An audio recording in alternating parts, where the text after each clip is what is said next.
Honor the Texas flag. I pledge allegiance to the Union of Texas, one state, under God, one and indivisible.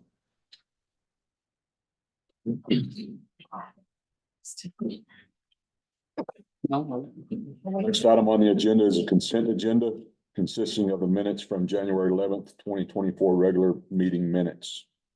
Make a motion, we approve the consent agenda. Second. All in favor? Aye. Any opposed? Item number one, public comments. Michaela?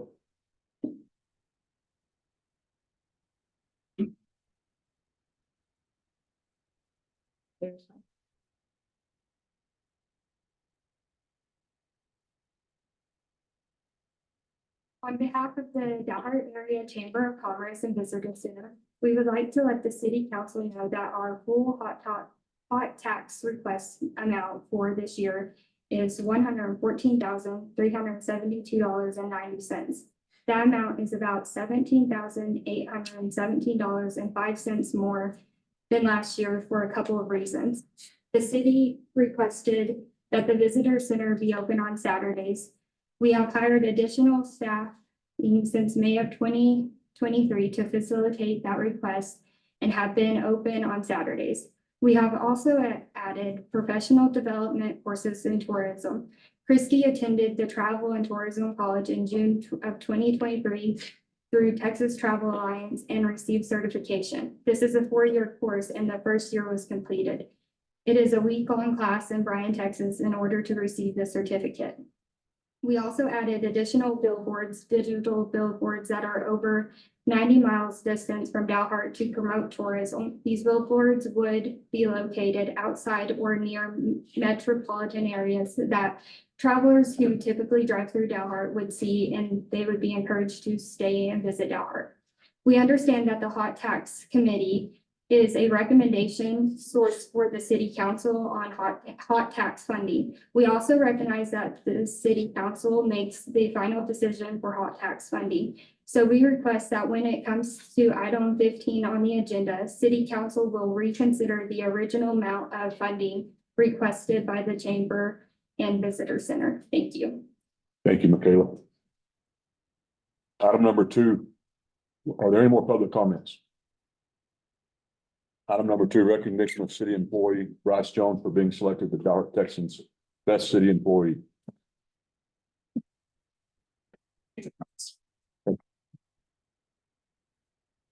Get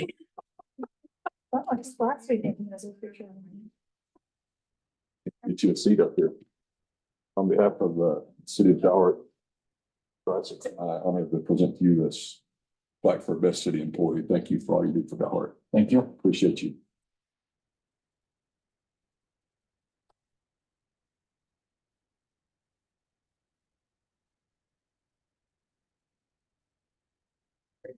Everybody thinks better.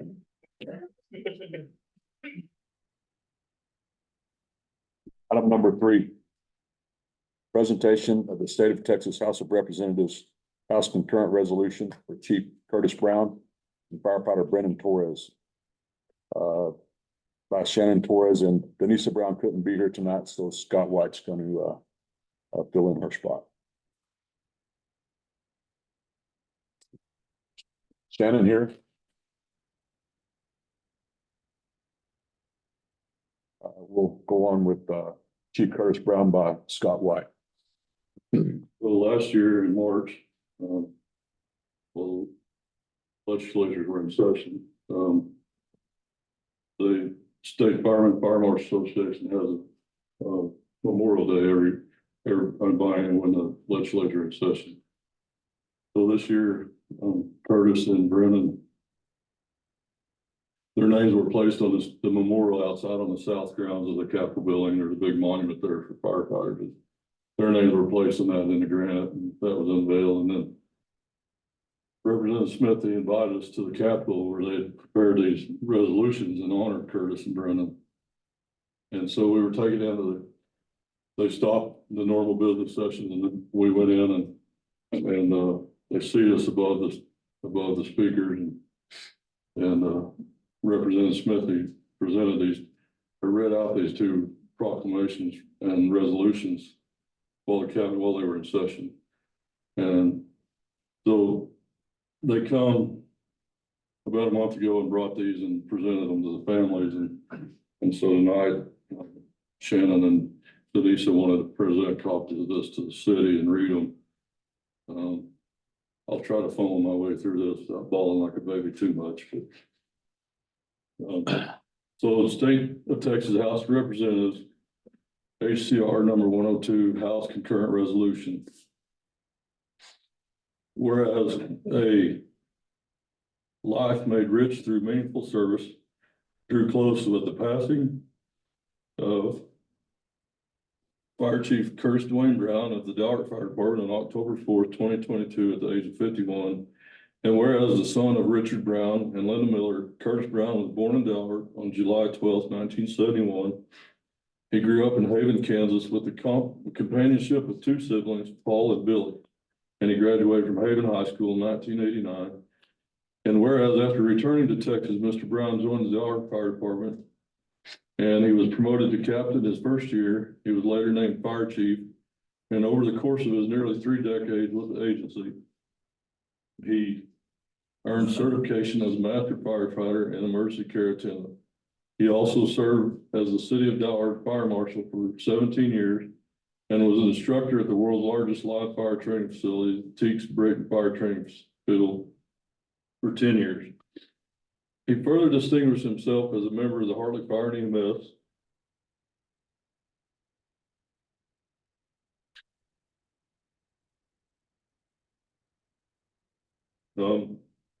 Among his many honors, he was named the 2016 Firefighters of the Year by the Panhandle Fire and Fire Marshals Association and the State Firefighters and Fire Marshals Association of Texas.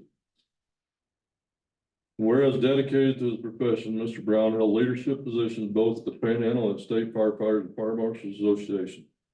He further contributed to his community through his service with the Rotary Club, Coffee Memorial Blood Center Board, and the Brother Keepers Motorcycle Club, Chapter 42.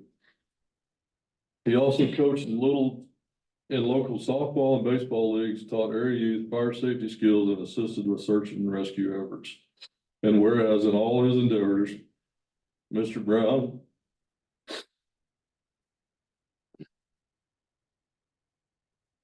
enjoyed the love, support of his wife, Denisa, and he took great pride in his 5 children, Hannah, Dustin, Amber, Janice, and Jordan, and his 8 grandchildren. In his leisure hours, he liked to listen to music and ride 4-wheelers, all-terrain vehicles, and motorcycles. And whereas admired for his leadership,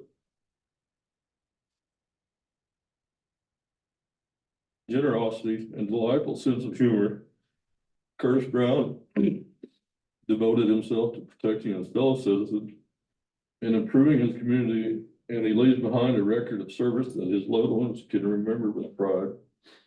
Now therefore be it resolved that the 88th Legislature of the State of Texas hereby pay tribute to the memory of Fire Chief Curtis Dwayne Brown and extended heartfelt sympathy to all who mourn his passing.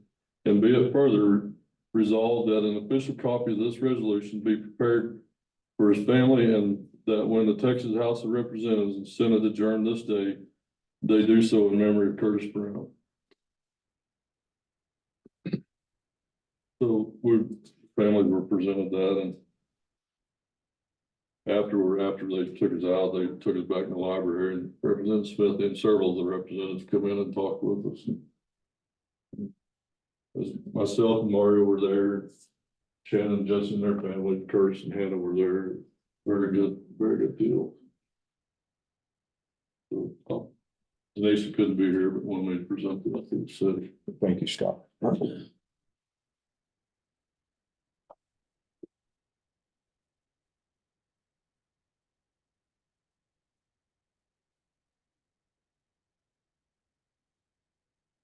Thank you for having us today. Sorry we're late. We have a baby to tend to, and you have to add that extra 5 minutes for baby getting loaded and baby getting taken out. I understand. First off, on our trip to Austin, We want to thank the chiefs, Scott and Mario, for being with us the whole way. It was just a really memorable trip for two memorable people, and we couldn't have been more honored of the whole procedure from start to finish, getting there, having a slew of firefighters set us up in a room in the airport and fed us and just taking care of us the whole time to when we left, being with Smithy and on the floor, and it just was amazing, and have them do a standing ovation when they introduced these two. Ours was House Resolution 101, purposes of 102. And we've brought the resolutions that we'd like to present to the city. We do appreciate everything that you've done. And we're going to present these to you today to, put wherever you want them. One thing, and I'm just really blown away because most of you know me and I'm the mouth of the South. And I'm never at a loss of words, but I'm really proud that my wife has found her voice.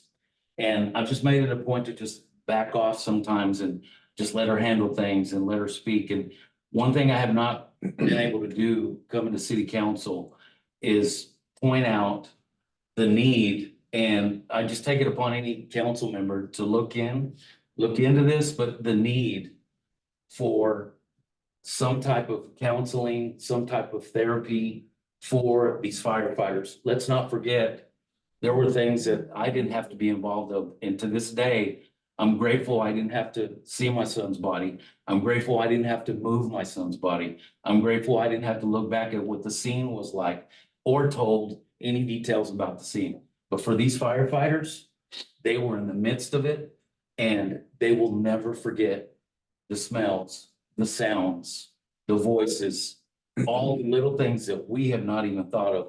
And let's not forget the firefighters that came on scene, the few that are there. And if you have time, let Mario tell you this. He will tell you the story just like he told me in Austin, because I asked of the firefighters that were on scene, the few, to have to deal with that until the Hartley folks got there and Mario pulled all of his men out and let Hartley take over. They will never, ever be the same from that. So I'm not sure, unlike the therapy and counseling that we've received, and we're grateful for that. We have learned so much. We're not out of the woods and we're not okay. I know these firefighters, they need some support. They need somebody to talk to. And as I've talked to Mario, there's a little bit of that I'm sure that I don't know of, but I just take it upon you city council members to just look into that and see what else we can get for them, because even through all of our help and talking and learning, I can only imagine what they're going through. So we'd like to present this to you today. This is House Resolution 101 for Brendan. You guys want to vote it? Yeah, let's do a photo. Scott, would you come up here with Curtis's as well?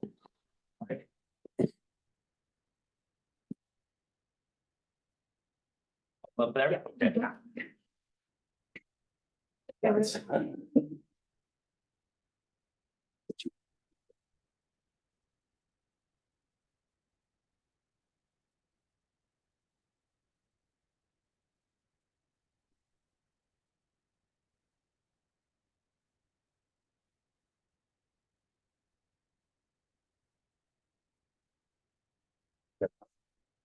We got it.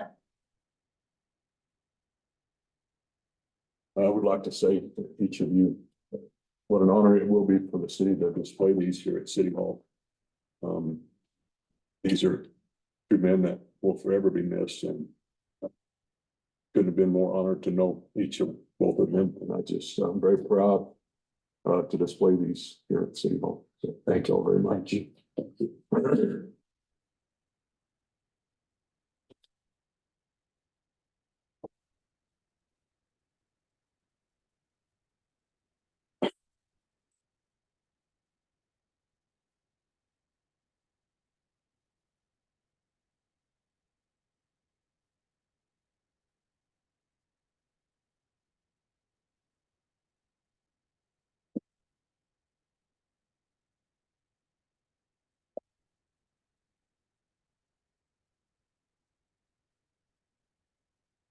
Once again, I know it's been a while since that tragedy struck Dalhart, and I just ask each and everybody to pray for each other, everybody that's involved for that, and just continue to lift up the families, and again, first responder community for their loss and their sacrifice.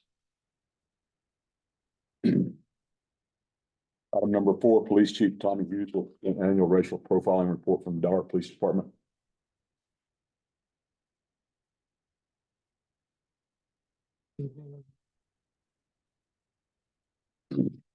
Last year, reading every single line of this report. It was the first time I've ever done it, and I didn't have anybody who instruct me otherwise. So I did a little research, everything done in a timely fashion, and realized I just have to present it to you. And I'll point out a couple of key points and open it for any questions or comments you may have on it. It's there for your pleasure to read through. So we recorded a total of 2,172 stops for the year of 2023. 1,229 of those were on state streets and 894 of those were on US highway.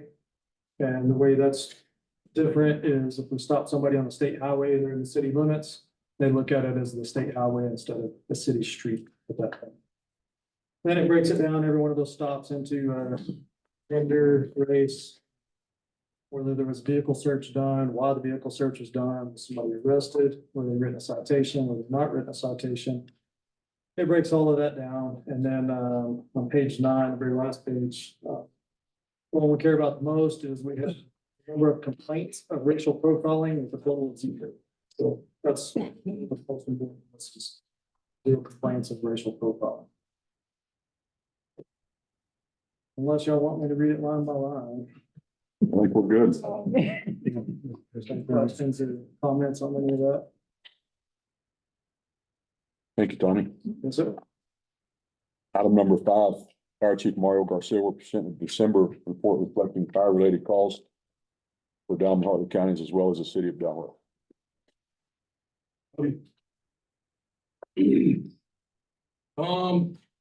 Here's what we got in December. And city, total of 1 grass fire. 1 other type of fire. 2 false alarms, fire alarms. 2 utility, these were gas leaks, gas meters. And then other type of rescue in the city. And that was a rescue of a person from a treadmill. Dalhart County, 1 wildland fire, 1 vehicle fire, and 1 false alarm. Hartley County, 1 vehicle extrication and 3 vehicle accident. And the vehicle accident with 3 of those, there was no extrication. Extrication is actually peeling the car open to get to the victim. Structure fire, we had 1 out of the county structure fire and 1 out of county, no extrication. Total of 16 runs for December. Total hours on call, 413.42 hours of training drill, 70 hours outside of the park, 0 hours in fire meetings, 37, with a total of 520.42 hours by your volunteers. And that is the conclusion of my December fire report. Item number 6, Fire Chief Mario Garcia will present an overview of response master fire department software for reporting emergencies and cost recovery. For now, sure. If technology would strike again. You want me to help out with that?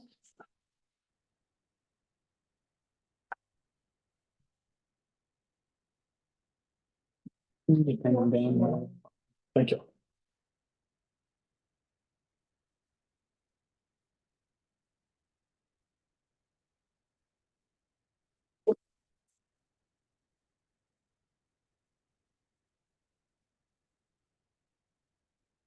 So we're here to talk about the reporting software that offers a lot of different things with that software. And then I'll bring that to council. See if we can PowerPoint.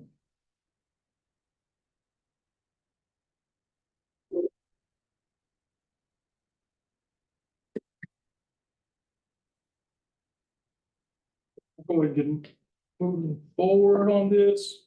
Again, the program's named Response Master, and we got this from a fire chief of mine, a buddy of mine for a long time. Second page there, what is this program?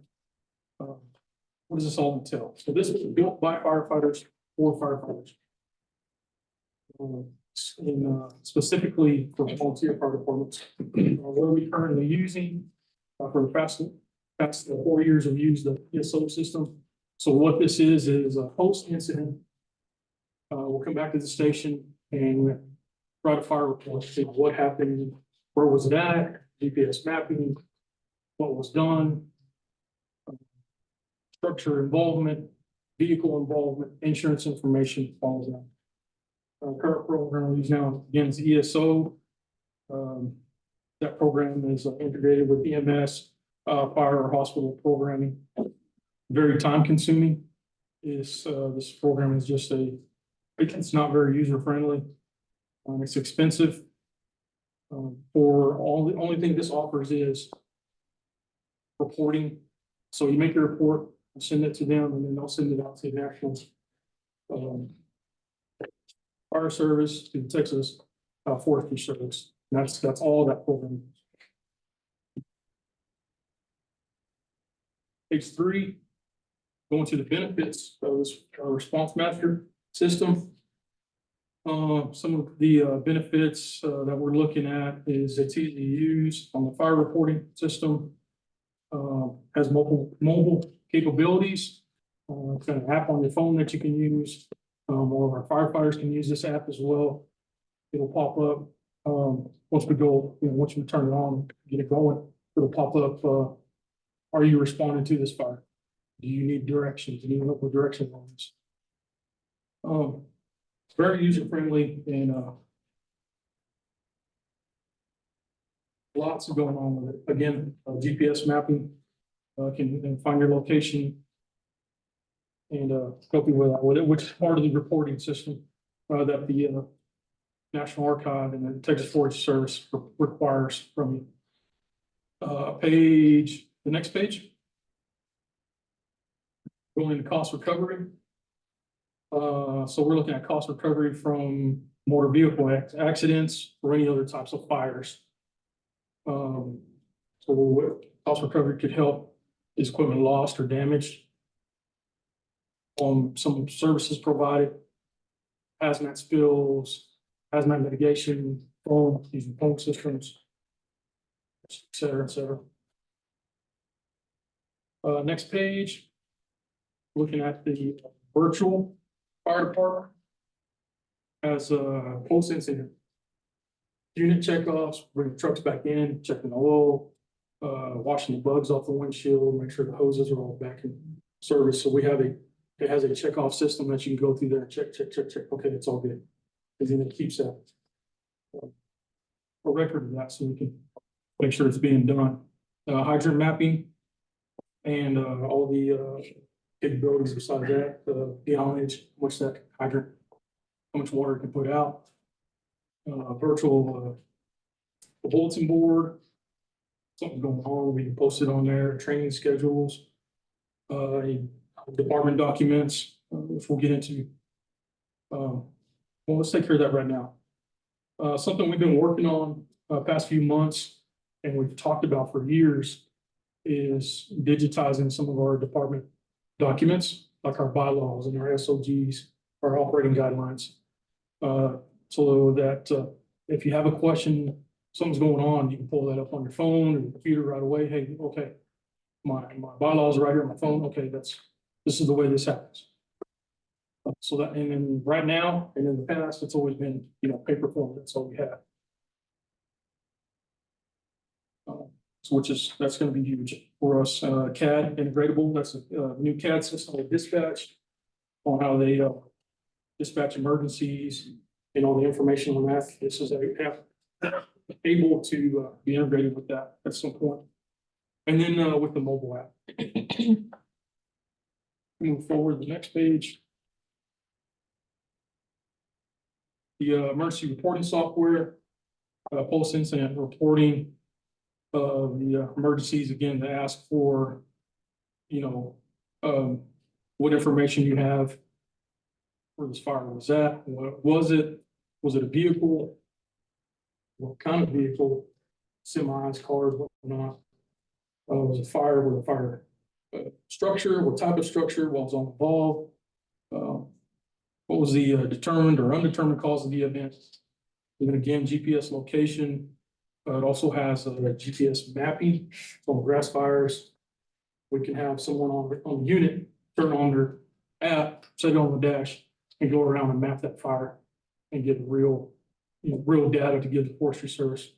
This was a 20-acre fire or whatnot. And then towards the bottom of your report that you write your narrative on there. What happened and what all took place. Just have a record of that. If you need to come back and look at that. And then again, it saves to the national database and to this Texas Forestry Service. Next page. And the big thing, what we're talking about here is over the cost recovery. So Response Master provides a billing system to be able to recoup damaged equipment, lost or depleted. Bucket of foam, it costs somewhere around $150 to $200 for a bucket of foam. Hazmat mitigation and any kind of other expenses incurred, fuel or supplies use. Big question is, how does this take place? Next page. Response Master has a department in their company that speaks with the insurance provider. So if you look on there, the involved parties, insurance provider and or self-insured parties are the ones where they obtain the cost recovery. No contact is ever made to the policyholder or landowner. Response Master recovery department's services provides the disposition and cost for this. Okay, how are they getting paid? From a cost recovery, they'll get 20% of whatever that amount is. So let's say it was, $100, they'll get $20. So that's how they get paid for that. Next page. Uninsured parties. Okay, let's say we go to a traffic accident and somebody involved in it does not have insurance. So then that way it means that we don't get their information, we don't get their insurance, so there's nowhere to go for cost recovery. But we're not charging people for our emergency services. We're just getting with the insurance company to look to try to recoup some of this damaged or lost equipment. Next page. How would we use these funds? So we replaced again foam. Told you how much that was. Our hazmat. Let's look at the suits. Hazmat suits. They are one-time use. Most time when you can't reuse and reuse those things. They get covered in whatever stuff we're getting into, and they're done. And those things are pretty expensive. Spill putty. That's for any kind of fuel leaks. It's pretty much like Play-Doh. You get it. It's got liquid on it, and it's a paste, and you can paste and mitigate the spill with that. That stuff costs any kind of plugs or any heavy equipment used. And again, the hazmat PPE, any of that suits for their one-time use. Next page.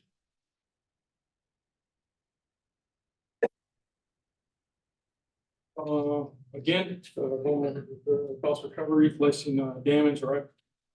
How, okay, let me back to this. How recovered funds will help prepare us for the future, replacing any damaged or outdated trucks. One of the grass trucks we have right now, probably looking at needing to replace in 27 or by 27.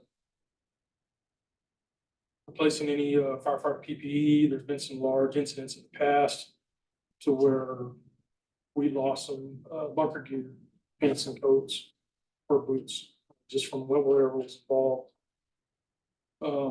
Just for a turnout coat and pant, you know, you're looking at $2,500. We're not talking helmets, boots, gloves, or nothing like that. Just the pants and coats, $2,500. Then also replacing any damaged equipment, ladders. We've had that before. Fire hose. At times that some of these incidents will get a hose burnt by accident, and then you have to get that replaced. Can't use that. We've also gone through air packs, SCBA air packs. We've had those damaged in the past before. And we'll talk about cost on that. Rescue airbags, the flat rubber airbags that you put underneath whatever we're trying to lift, have damage in the past also. Next page. Look at rear yard turnout coats, pants, $2,500 just for those. Next page. Looking at your SCBA air packs, $3,000 for one air pack. And the page after that, fire hose, just for 100 feet of fire hose, you're looking at $700 to replace that. Next page. Some of the area fire departments that are also using this system. Toya, Happy, Dimmick, Chief White just started this with Hartley Fire. New Deal Fire Department uses cost recovery. And a couple of departments that are working on also doing this, going through the same. that we're going through right now, Canyon, Miranda County. Next page, you got a quote from Chief Earl. I can read this out for you. Toya Volunteer Fire Department and the city of Toya, including citizens in our response area, have benefited greatly since implementing the cost recovery program. On average, we respond to 100 emergencies per year. Then in return, with the cost recovery payout at an average of $70,000 to $75,000 a year. In turn, we're able to replace an outdated fire truck with a new one. The new pumper is an American LaFrance truck. Also, we have replaced gas powered fans and battery operated ones. On some of our other units, we replaced old emergency lights with LED lights. We had a ladder damaged at one point that we replaced with this money, which our department started this years ago, and nothing but a benefit for us and our citizens that we protect.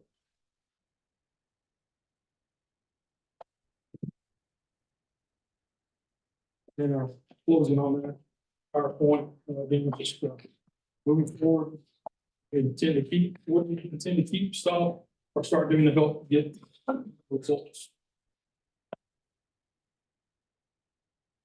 And looking at this program, in particular tonight, we're talking about the cost recovery.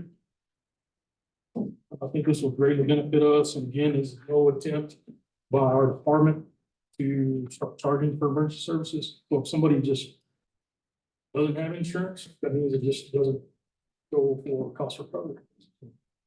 So there would have to be a account, special account made for this to go to, and with the city, so we can take care of that. And that way in the future, if we look at replacing something, we got somewhere to go with it.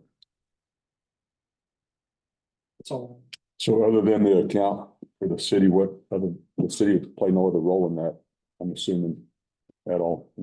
There's somewhere to go with that. Dedicated funds. Yes. Okay. So it would be an account for dedicated funds. So then this way it can build up year after year. So if they're saving for for a grass truck, or they're saving for matching funds for a grant for a piece of equipment. It's specifically designated in that account. And the ordinance is number 7. All right, item number 7, discuss and or act upon city ordinance. Any discussion?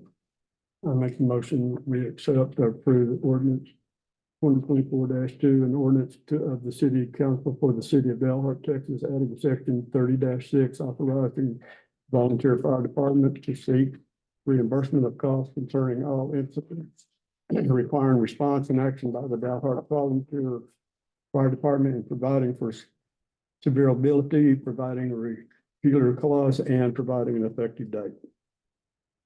Second. Motion by Dwayne, second by Todd. Before we vote, any other discussion on the item number 7? All those in favor? Any opposed? Thank you, Mario. Good job.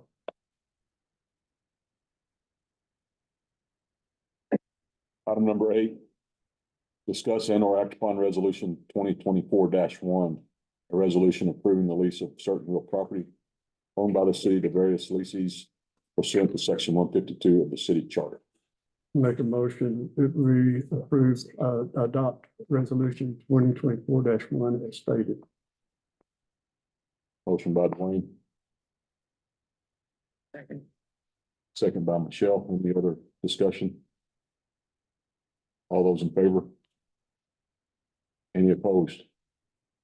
Staying due to conflict of interest.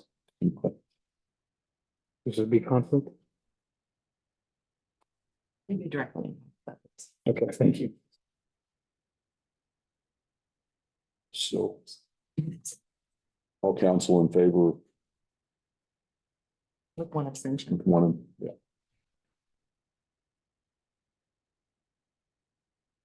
Item number 9. Oh, let's see. Item number 9, December financial report by interim finance director Sarah. I'll report the opposition. Say again, Didn't vote for opposition. we didn't vote on it. And all those in favor of, We did favor, but not. okay, Any opposed? any opposed? My apologies. Any opposed, to item number 8? All right, item number 8, discuss and or act upon resolution 2024-1. We already did that. Item number 9, December financial report by interim finance director Sarah.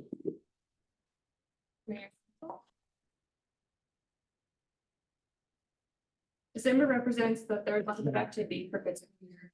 And it makes up 25% of the budget. It's also completed the first quarter of the fiscal year. Starting with the general fund, the city collected about 1.2 million for the month of December and expensed a little over 1.2 million, ending the month with negative net proceeds of 22,000. A payment of 577,000 was made to Plain Builders for the ERC project. Since these expenses are paid for by other funds, without the expense, the general fund ended December with positive net proceeds, 554,000. For the year to date, the general fund collected about 3.1 million in revenue, and without the ERC expenses, expensed about 2.2 million, putting the end of year or year to date for the first quarter with positive net proceeds of 864,000. Next, we have the water fund. The water fund collected about 211,000 in revenue and expensed 338,000, making the net proceeds for December negative 127,000. For the year to date, the water fund collected 757,000 in revenue and expensed almost 1.1 million, ending the first quarter with negative net proceeds of 325,000. The city completed business as usual in all other funds. Up next, we have an update on. There it is. I'm sorry. Did you want to say that in the water fund, that we also have a Yes, certificate of obligation? when I went to the detail for, I was gonna say that. Without the CO transfers, the water fund would be at 103 net proceeds. The first payment of the refunding 2021 CO is due in February, which makes up 40% of the year-to-date expenditures. So the biggest portion of the water fund's budget, it comes out faster than being broken down because of the payment in February. So from here until about then, you'll see most likely negative net proceeds. And then after that first payment, you'll start seeing every month more of a, hopefully a trend of positive net proceeds because that first large bond payment will be paid. The city completed business as usual on all other funds. Up next, we have an update on employment. At the end of December, we have a total of 65 out of 69 employees, leaving us with 4 openings. We have 1 police officer, 1 in the water department, 1 in the garage, and 1 in the parks department. On the next page, we have a detailed financial report for general fund. Some of the highlights in the general fund include sales tax revenue received, $251,000 in December, which was allocated between city sales tax, state tax, sales tax, reduced property tax, and economic development tax. For the year to date, the general fund revenue is at 34% of the budget, and the expenditures without the ERC project are at 24% of the budget. The police department received a state grant to purchase body armor. The fire department's rescue pumper was delivered on December 7th, 2023, and a payment was made to EDC of $63,141 for December's portion of sales tax. Up next is the 3-year trend for sales tax revenue. The next page after that is a detailed report for the water fund. There wasn't really anything other than business as usual on water fund, other than mention of the CO and Y showing the negative. On the next page, we added December's water sewer sales of 206,000 to 3-year trend. Some other fun highlights include the fleet department is a skid steer for the wastewater department, leased 90 white fleet vehicles, and leased a John Deere front end loader. And the EDC board voted to add 6 solar lights to the north side park. Lastly, as of December 30th, 2023, cash in bank and investments for all funds total to 18.3 million. The restricted committed portion is 11.2 million, and the unrestricted general reserve balance is about 7.1 million. Do you have any questions?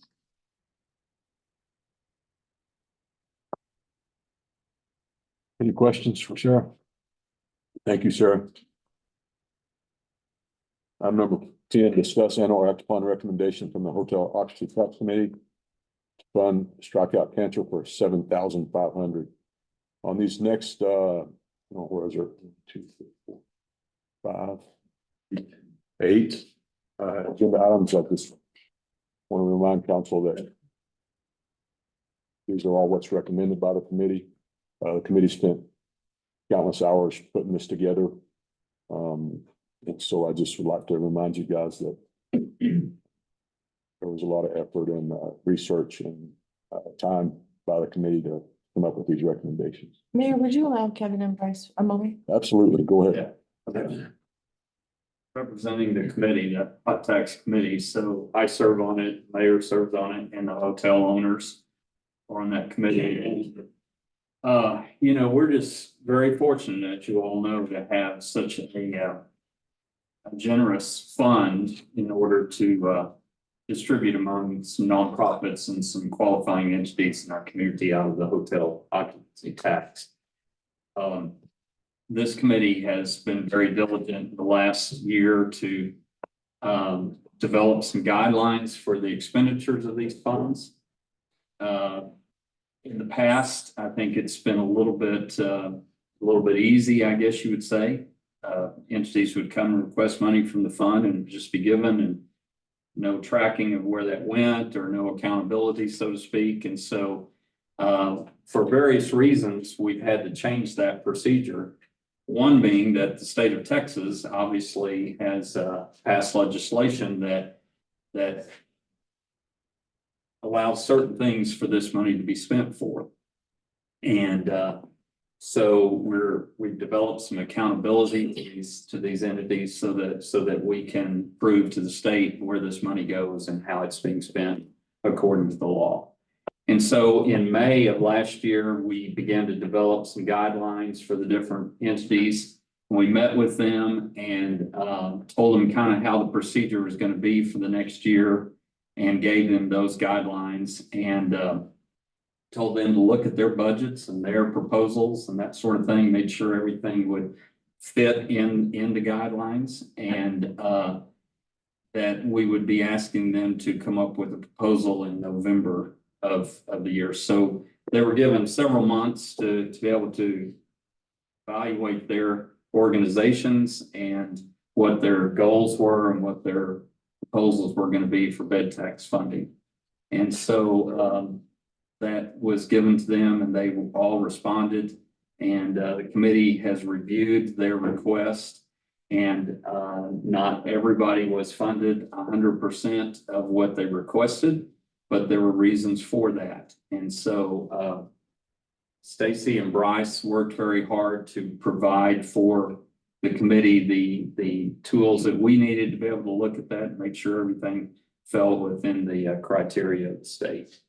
And so we've kind of done our job. We've presented to you tonight and I'll turn it over to Bryce. Okay, thank you, Kevin.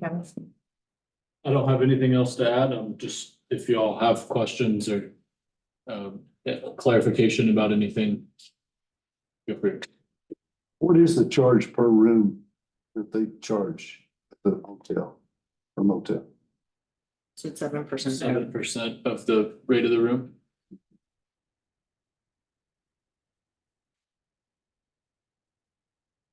Any other questions for Bryce? Thank you, Bryce.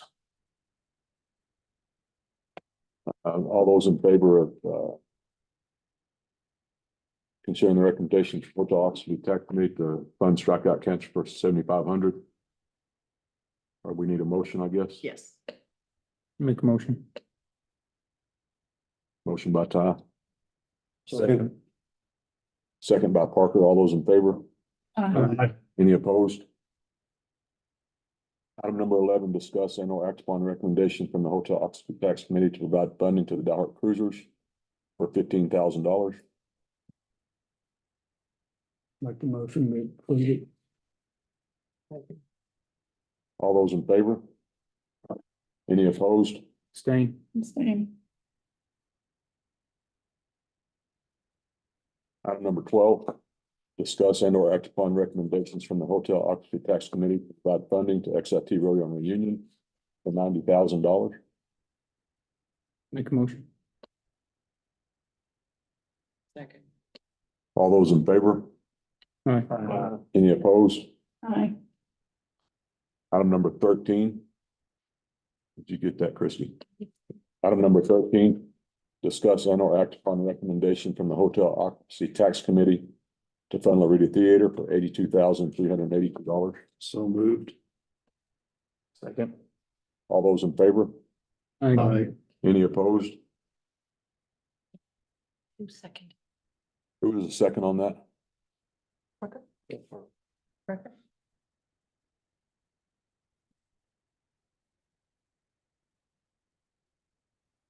Item number 14, discuss and or act upon recommendations from the Hotel Occupancy Tax Committee to provide funding to XIT Museum for $99,981. Make a motion. Second. All those in favor? Any opposed? Item number 15, discuss and or act upon recommendations from the Hotel Occupancy Tax Committee. Provide funding to the Dalhart Area Chamber of Commerce for $74,000. Make that motion. I would like to add something to this. And I know we're going through and I know we've heard from everybody, but I do realize that our chamber is here representing that. And looking through these, there was eligibility on advertisement. And I realized that in this review and this breakdown, that advertisement was not included inside of their funding. And they have a huge expense that they do for the city for billboards. Staff asked multiple times for backup information, it's not. So is there any explanation for that they could give to council? Why that wouldn't have been provided? This council went off of recommendations by the committee, so the committee vetted based upon what was given to staff. Staff went back times, asked for information, staff was not given. Committee asked for additional information, was not given. So at that point, when it went to committee, this was the recommendation. So that wasn't, the budget for their advertisement wasn't submitted to Committee? Yes, can we have Please. I'm not sure if you can hear the conversation, Chrissy, but I was being very quiet. Ginger's concern is that y'all had submitted for advertisement, but it wasn't funded. And staff has responded that y'all were asked several times to provide backup information for the advertising and it wasn't received. So I emailed everything, like every single receipt that I have, expenses and all that. I think there was over probably 20 emails. And I know I received an email from, I believe it was Bryce, but from somebody, and I tried to contact him a couple times and I didn't hear back. But I also didn't get to show up at the hot tax meeting. I didn't know, I wasn't notified about it. Last year, I think I got a letter in the mail and an email. This time I did not get anything, so I didn't even get to go to be able to have a discussion. So I missed out on that, so. Okay. But I do have like billboard, I mean, I have like the receipts, like I said, I emailed them, but I do have all that to show proof of funds that we've spent and additional funds that we wanted to do for digital billboards and things like that. So. Okay. And I'm sorry, I know if that seems out of place for me, but I sat on chamber for 3 years, just moving off of it this year. And so I look at this and I feel like in just knowing what their budget is, we did cut them last year. And this is a pretty significant cut for our chamber. And I realize what our budget is as well, but I don't know, it's just, for those who don't think the chamber is an important part of the community, or that we maybe have asked for the chamber to do a few things, it's just a consideration. So, I don't know. So that's something that can be tabled and then given the chance to present those receipts or the advertising budget. You can table, the only thing I will tell you is that if you grant funding more than $6,000 more, you will go over budget. So you will go over budget for what we have budgeted for hot. So we have $500,000 budgeted for hot. And right now we took it to it's 493. So about Seven. 7. I don't think that's any reason to not look into it. I think that's, Cause y'all were asking how much again? 114? 114 total. 114? I just say that because advertisement is not included in this, and that's a huge chunk of their budget. That's an opinion. If we do, if I may, Mayor, it'd be my understanding that if we reconsider that, that would have an additional impact on the other request. We've already approved a certain amount. And I don't know what impact it would be in relationship to the hot tax committee, realignment of funds. The consideration would have to be if we want to approve some of these other things because we do not have the funds for it. I guess I'll entertain a motion to table it till further research can be conducted. So moved. Second. All in favor? All right. All right. Let's do this all in favor by show of hands. Any opposed? Motion carries. Thank you, Christie. Thank you. Item number 16. 16, discuss and or act upon recommendations from the Hotel Occupancy Tax Committee to provide funding. City of Dalhart Lake Trail improvements of $12,000. So moved. Second. All in favor?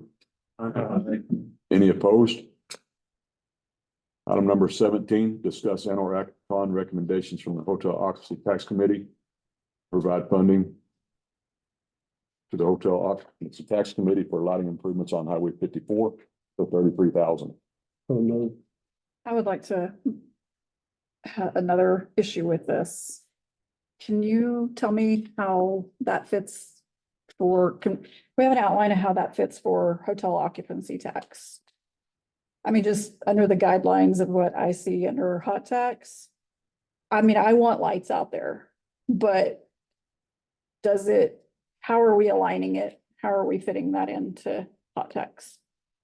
So when the committee reviewed it, they felt that it fit in terms of adding a better visitor experience to what was happening out there. The request was made by a hotel owner who owns numerous hotels on that strip and asked for some improvements to aid the visitor experience in that way.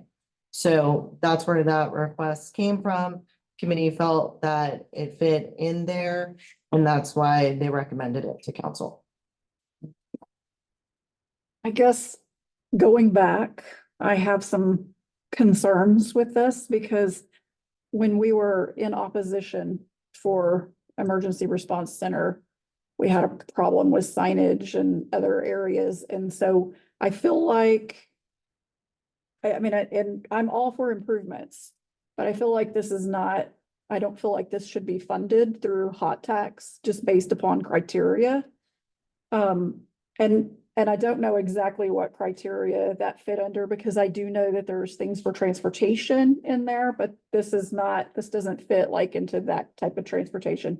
There's things for signage inside of that statute, but this still is not for that. This doesn't meet that criteria. So I guess I just need clarification to outline. I mean, I feel like this is an item that I would request to be tabled because the other concerns I have is it's a 54 project. Is Highway 54 is the state? Was this not a state request? No. This wasn't something that, So when they erected the hotels there, the state did put in lighting. The hotel owners on 54 are complaining that the visitor is still having a negative experience because of how dark it is on that road. So that's why they have asked. And again, the hotel owners have come specifically and asked the committee to fund this for a better visitor experience. I get the experience. I just honestly, looking at this statute and this code, I just don't know how this fits for hot tax. I can see other areas where it fits, but my concern would be that it just does not meet that requirement. Were the lights on 87, were they a grant? Yes. I'm not familiar with. Couldn't tell you. And my other concern is it's 54. It's a state highway. Right. I agree with you that I don't see where this is. It's a hot tax deal that it should be a state or highway department issue. Mr. Mayor, would Bryce have some information pertaining to that? Bryce, do you have anything you'd like to add or speak of off that? I think Stacy has covered that basis. Some hotel owners who are on the hot tax committee approach the hot tax committee with this request. It goes into beautification, lighting, tourism, they all play a role there. And we have some data and some assessments from previous years that also indicate one of the drawbacks of our tourism industry right now is beautification, lighting, that when people drive into town on major state highways, they feel no reason to stop and stay and spend some time and money in Dalhart because it's not an appealing environment. So that's how that kind of fits into. So my question would be again, is where does this fall in there? Because when I read that statute and we all have been issued handouts on this, we went through a whole thing with the Attorney General's office. Where does it fit? Because it doesn't fit under sporting. It doesn't fit under any of those areas. So that's my huge concern with this one. I feel like this is a tabled item until there's more research on this. And everything that I read through the Attorney General's office, just to reback this up again today, this is still not a fit. I'm sorry, I know maybe I should have voiced this a lot sooner than this, but this is my time as well to share this with council. Thank you, Russ. Again, I'm gonna make the statement that the Hut Tax Committee does work tirelessly to vet these, and these are their recommendations. At this time, I'll entertain a motion. Motion is denied. Motion's made to approve the funding for the 33,000 for the lights on Highway 54. Second. Vote, the place. Motion by Dwayne, second by show of hands. All those in favor? All those opposed? Did you get that? Kirsty, I didn't get all of them. Once Okay. again, Were you missing? by show of hands, all those in favor? So a favor is Kyle, Frankie, Parker, Dwayne, and Michelle. And then all those opposed. Three now. Okay. Number 18, discuss and act upon city ordinance 2024-3. An ordinance of the city council, Dalhart, Texas, calling the city's regular election to be held on May 4th. Motion, approve ordinance 2024-3. -3 as stated. Motion by Dwayne, second by Parker. All those in favor? All opposed?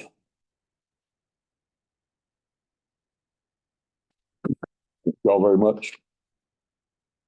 Motion adjourned. All those in favor? Any opposed? Thank you.